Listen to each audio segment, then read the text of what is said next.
আমার কাছে সারা দেশের দিক থেকে দেখলে 2024টা হচ্ছে, ভোটে তো বিজেপি জিতেছে এবং সুভাষের আলোচনা করেইছেন, সে বিষয়ে কিছু বলার নেই।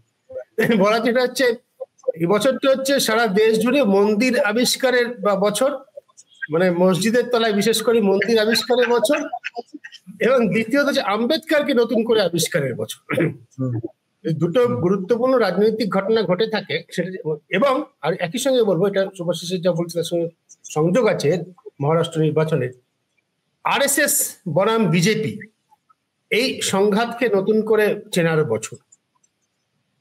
আমরা আলোচনা করেছি অনুষ্ঠানে, মহারাষ্ট্রের লোকসভা নির্বাচনের আগে বিজেপি সভাপতি জেপি নাড্ডার কথাটা সকলের মনে আছে যে বিজেপি সাবালক হয়ে গিয়েছে, তাদের আরএসএস এর হাত ধরার দরকার নেই। বিশেষ করে মহারাষ্ট্রে, এটা যেখানে সব থেকে শক্তিশালী, মানে দেশের মধ্যে সব থেকে শক্তিশালী বলা হয় আরএসএস এর সংগঠন, জন্ম সে রাজ্যে নাগপুরে, সেখানে আরএসএস এটাকে একটা কেস হিসেবে নিয়েছিল যে তাহলে তাদের ছাড়া বিজেপি লড়ে দেখুক ভোটে কি করতে পারে। ফল হচ্ছে কংগ্রেসের জয়।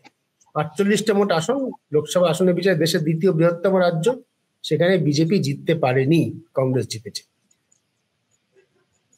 বিধানসভা নির্বাচনের আগে সেই জেপি নাড্ডাকে গিয়ে আরএসএস এর দপ্তরে হত্যা দিতে হয়। আরএসএস এবার মহারাষ্ট্র জেতার জন্য, মহারাষ্ট্র জেতাও তাদের জন্য গুরুত্বপূর্ণ, এটা হচ্ছে আরএসএস এর শতবর্ষ, 2024 সাল উদযাপন হবে নাগপুরে, বড় উদযাপন শুরু হবে সামনের বছর। মহারাষ্ট্র জেতার জন্য এবং একই সঙ্গে বিজেপিকে রাজনৈতিক শিক্ষা দেওয়ার জন্য আরএসএস ঝাঁপিয়ে পড়ল। এটা মহারাষ্ট্র থেকে আমি প্রথমে একজন সাংবাদিকের কাছে শুনি, তারপর খবর নেই, গ্রামে গঞ্জে, সাধারণ ছোটখাটো শহরে, আকোলা, ঔরঙ্গাবাদ, নাসিক, এ সমস্ত শহর থেকে খবর আসে। সত্যি তাই হয়েছে। আরএসএস দরজায় দরজায় গিয়ে যেভাবে তারা আগে প্রচার করত, বিজেপিকে ভোট দেওয়ার কথা বলার অনেক আগে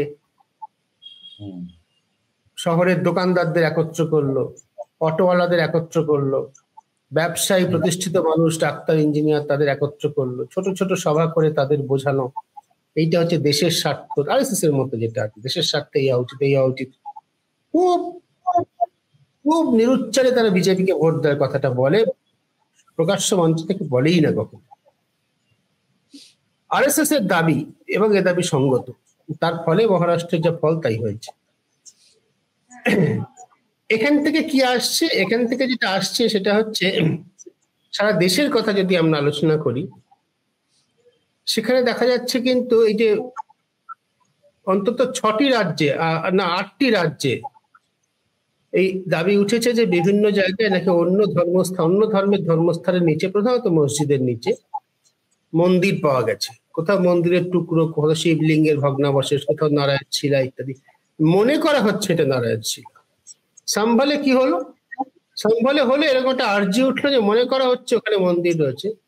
আদালত নির্দেশ দিল, স্থানীয় আদালত, আজ বিকেল থেকেই খোঁড়াখুড়ি করতে শুরু হবে।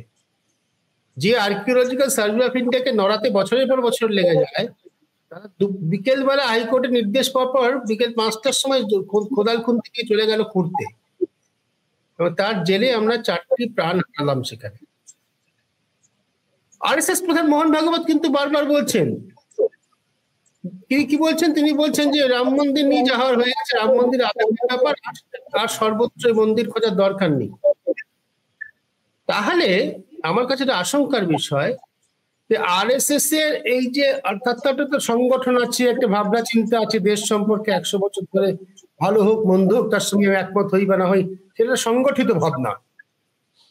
তার বাইরে কি দেশে বহু জায়গায় ছোট ছোট ছোট ছোট ছোট ছোট নতুন হিন্দুত্বের নেতৃত্ব প্রতিষ্ঠা হয়েছে যারা আরএসএস কে মানে না। সেটা আমার মতে খুব ভয়ঙ্কর। এক আরএসএস এর সঙ্গে প্রাতিষ্ঠানিকভাবে, সাংগঠনিকভাবে ডায়ালগ চালানো যায়, কথাবার্তা বলা যায়। 1948 সালে ফেব্রুয়ারি মাসে আরএসএস কে নিষিদ্ধ করা হয়েছিল গান্ধী হত্যার পরে সংগঠন হিসেবে। তো তারা পরে সরকারের সঙ্গে কথাবার্তা বলে নানা রকম আবেদনপত্র করে সেই নিষেধাজ্ঞা তারা প্রত্যাহার করাতে পেরেছিল জওহরলাল নেহরু আমলেই, অল্প দিনের মধ্যে। সেই একটা সংগঠনের সঙ্গে থাকলে ঠিক আছে, মানে তাদের কর্তৃত্ব চললে ঠিক আছে, তাদের সঙ্গে সরকার ডিল করতে পারে, যে কোনো সংগঠিত শক্তি ডিল করতে পারে, তাদের ভাবনা চিন্তাকে আমরা সাংবাদিকরাও স্টাডি করতে পারি। কিন্তু পাড়ায় পাড়ায় ওই তোলাবাজ তৈরি হয়েছে কোন রাজ্যে, পশ্চিমবঙ্গের মতো রাজ্যে পাড়ায় পাড়ায় হিন্দুত্বের যদি এক একটা করে তৈরি হয়, একটা করে তৈরি হয়, তার সঙ্গে ডিল করা একদম ঠিক কথা। আমার নিজের দৃঢ় বিশ্বাস 2024 সালটা স্মরণীয় হয়ে থাকবে যদি ট্রেন্ড প্রবণতার দিক থেকে দেখা যায়। এই প্রবণতা তৈরি হয়েছে এবং সেটা কিন্তু মোহন ভাগবতে বারবারই উচ্চারণ থেকে মনে হচ্ছে। আমার কাছে, দেশের অধিকাংশ নাগরিকের কাছে যদি চিন্তার কথা হয়ে থাকে, আরএসএস এর কাছেও চিন্তার কথা। নইলে মোহন ভাগবত এ কথা বারবার প্রকাশ্যে বলতেন না।